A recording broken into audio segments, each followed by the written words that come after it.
air as we speak because he's had to fly from Congo.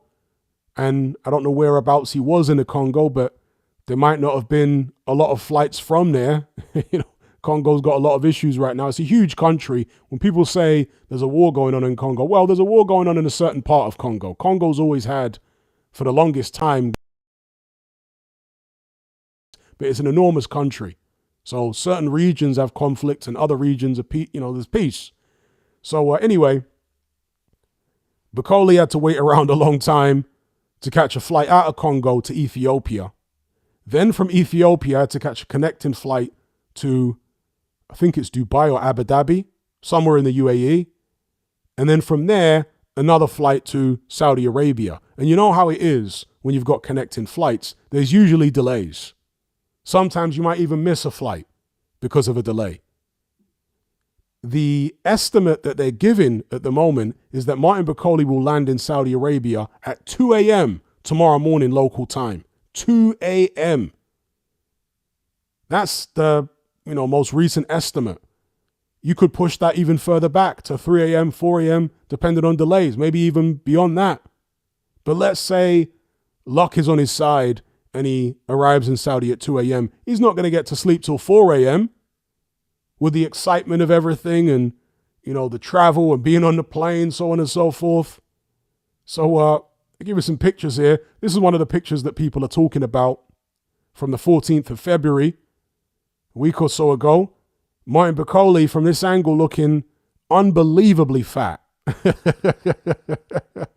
I mean, people are saying here he must be 330 pounds or more. Okay, we'll get onto his previous weights in a second. But then there are other pictures, more recent, like this. You can see he's at an airport here, I think in Congo. And whereby he stood up rather than hunched over, which obviously makes your belly bulge more, he stood up. It doesn't look as bad, but he's still very, very heavy, I'm sure. He's got the Gucci drip on. Here's Martin Bukole again in the airport off to Saudi Arabia. There's another picture of him about to get on the Ethiopian Airlines plane. Well, either just about to get on or just gotten off the plane. And then there he is in his seat, right? Martin Bukole. And I put a post up on the community tab on my YouTube page where I said that Martin Bukole actually is what John Fury just pretends to be, which is a man who's willing to fight anyone, anytime, any place.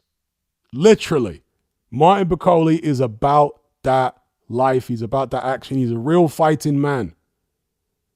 And apart from that, as well as that, should I say, in addition to Martin Bukole being a real fighting man, you have to commend Joseph Parker because Parker apparently asked for this fight. They gave Parker a list of opponents, which included Lawrence Okolie, which really would have been the one you would have thought he would go for, right? Because Okolie lives in Dubai. So he's right there. He's only an hour's flight away.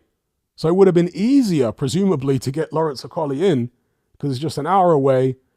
And, they know he's local. He's not going to have to adjust to the atmosphere or anything like that. And apparently his name was very much in the mix.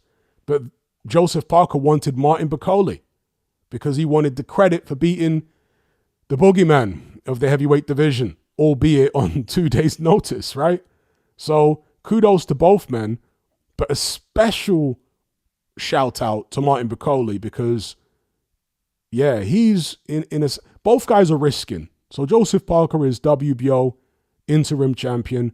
Martin Bukole has got a fight with Efe Ajagba for the IBF final eliminator. So both guys are risking, but Martin Bukole's risking more because he hasn't had a camp. Joseph Parker's had 10, 12 weeks. He's been in Saudi 3 weeks. So he's had all the time in the world to adjust to the atmosphere, the climate, so on and so forth. Not that it's particularly hot in Saudi right now. It's actually not. It's quite cool. But still, Every country is kind of a different atmosphere. There's a bug going around in Saudi. Apparently, that's what Daniel Dubois came down with. Perhaps that's what Floyd Schofield came down with as well. So you want to get in country sooner rather than later to just adjust to everything and become comfortable with everything, with the surroundings and the environment. Martin Bakoli's had none of that. I mean, long haul flight with loads of connections, that's going to wipe you out. As far as jet lag, there shouldn't be, under normal circumstances, jet lag between Congo and Saudi because the time difference is only 2 hours, right? It's negligible. It's nothing.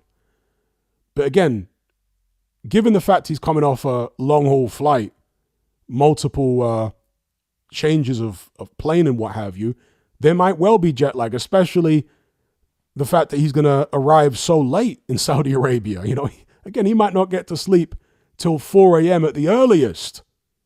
So what's his day going to look like tomorrow? You know, he's going to be waking up in the afternoon because he's going to need to get enough sleep. He's going to be waking up in the afternoon. His body clock's going to be all off. Then he's going to have to, get some food in, get his body moving with some training, a little bit of light training just to get the blood circulating. So it's a big, big gamble by Martin Bakoli and Billy Nelson. Let's see if it pays off. If it does, you got to say it's a master stroke, And Martin Bakoli really is a true fighting man, a road warrior willing to fight any man born from his mother, anytime, any place. The man who John Fury only pretends to be. So, there he is on the plane. Now, again, talking about Martin Bakoli's weight,